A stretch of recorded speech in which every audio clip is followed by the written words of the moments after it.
Marami pa ring mga doubters si Kai Soto/bashers mga kapatrol, pero hindi rin maikakaila na mas marami na ngayon ang naniniwala sa kanya at sa kanyang NBA dream.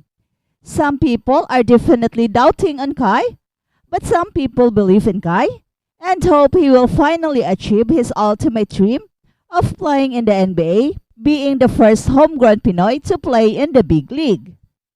Sa pinakita ni Kai against Latvia, ay pinatunayan niya ang maraming bagay. Kaya niya ang European brand of basketball na kung saan ang mga European na ang naghahari ngayon sa NBA. Simple lang para kay Kai ang competition against Latvia. Kai definitely ready for the NBA. And why? Well, it is because he has experience playing against NBA big men before and during the Olympic qualifying tournament. We also seen during those games that he dominated against those big men while using his skill set to his advantage to intimidate them even more. Hindi ito all hype. Hindi ito fake news. Meron ng mga resibo na noon ay pawang mga paniniwala lamang. If you still don't believe it, well, let us check the stats of Kai when he played against Latvia during the Olympic qualifying tournament held in Riga, Latvia. He ended with 18 points, 8 rebounds, 1 assist while playing 33 minutes, which is above his average playing time. Kai is still 22 years old, pero nagawa niyang mag-dominate against past and present NBA players. That stat line is enough to amaze the NBA scouts and teams. And don't forget, he played against Davis Bertans, a current NBA player who plays for the OKC Thunder but was waived in the mid of Olympic qualifying tournament. Kai showed his outstanding skill set to win against Latvia with Gilas Pilipinas, which is great because it is more than 5 decades Gilas Pilipinas didn't win against a European team. And it is the first time the Philippines won versus a European team. Kai was part of that, and he was the most important piece of that win because without Kai, who will stop their great big men? Junmar Fajardo might get too exhausted by their great driving ability. And thanks to Coach Tim Cone, dahil nailabas niya ang tunay na laro ni Kai at ang key sa rise ni Kai sa Gilas ay ang napakalaking tiwala ni Coach Tim Cone sa kanya. At dito lang na-experience ni Kai ang maglaro ng 32 minutes in one game without fear na palalabasin kapag magkamali. And against Latvia, ay pinatikim ni Kai sa kanilang mga big men kung gaano siya kabangis. Kai was surely the perfect piece to be matched up against Davis Bertans and Roland Smith at the mid-range area. This is magnificent because he showed that he is already an NBA ready by destroying current and former NBA players during the Olympic qualifying tournament. Kai also faced former NBA players in the Japan B-League with Yokohama B Corsairs and Hiroshima Dragonflies. And guess what happened? Kai dominated against those former NBA players. Kaya kung wala ka talagang basis, ay napatunayan na ni Kai na he is NBA ready. Ano pa ba ang kanyang gagawin upang makumbinsi ang NBA na bibigyan siya ng isang NBA contract? Well, as far as Kai is concerned, ay ginagawa naman niya ang lahat at nakikita na ng buong mundo kung gaano siya kagaling and dominating. Kaya wala na tayong nakikitang rason kung bakit hindi siya makakapasok sa NBA.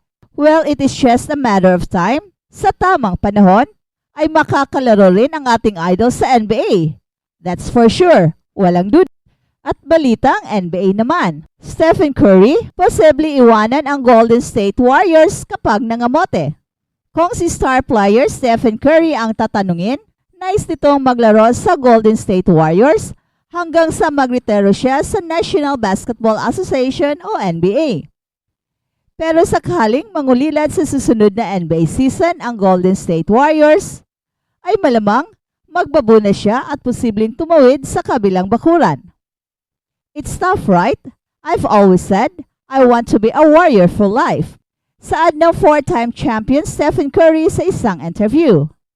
At this stage in my career, I feel like it's possible. And you can still be a competitive It doesn't mean you guaranteed the championship. It doesn't mean winning. Winning is always a priority, but obviously, you're realistic. Dagdag pa ni Stephen Curry. At maging ang may-ari ng Warriors na si Joe Lacob ay gustong manatili si Stephen Curry sa Golden State Warriors, pero dahil sa pag-alis ni Klay Thompson ay tumatak sa isipan nito na pwedeng mangyari ang hindi inaasahan.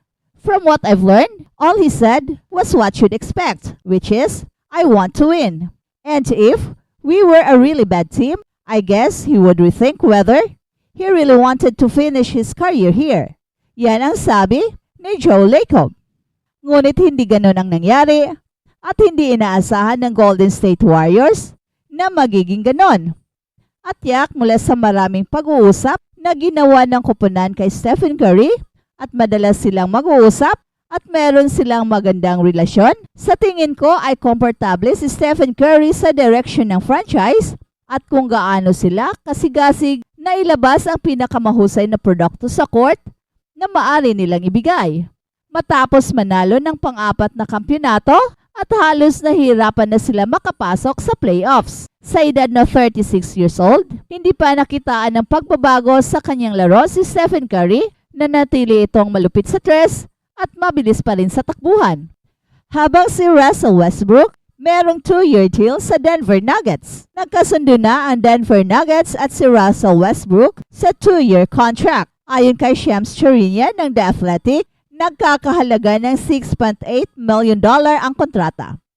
Ipinamigay ng Los Angeles Clippers si Russell Westbrook sa Utah Jazz noong July 18, pero agad din siyang iniwave ng Jazz makalipas ang 2 araw matapos ang sign and deal trade.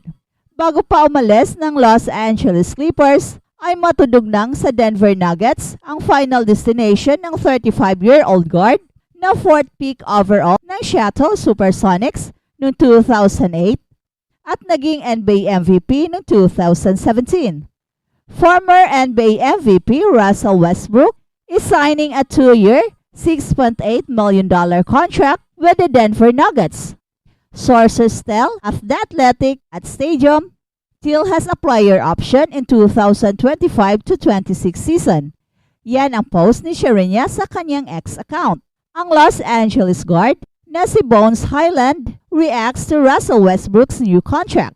Opisyal nang pumirma ng kontrata si Russell Westbrook sa Denver Nuggets matapos ma-trade mula sa Los Angeles Clippers patungong Utah Jazz. Pinakawalan si Westbrook ng Utah at pumirma sa Denver sa free agency. Natapos ng trade ang panahon ni Westbrook sa Clippers na tumagal ng 2 seasons.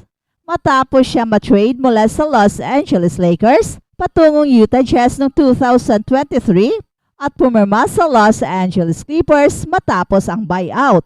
Ang kanyang 2 seasons sa Clippers, maraming magagandang bagay ang nagawa ni Russell Westbrook sa court.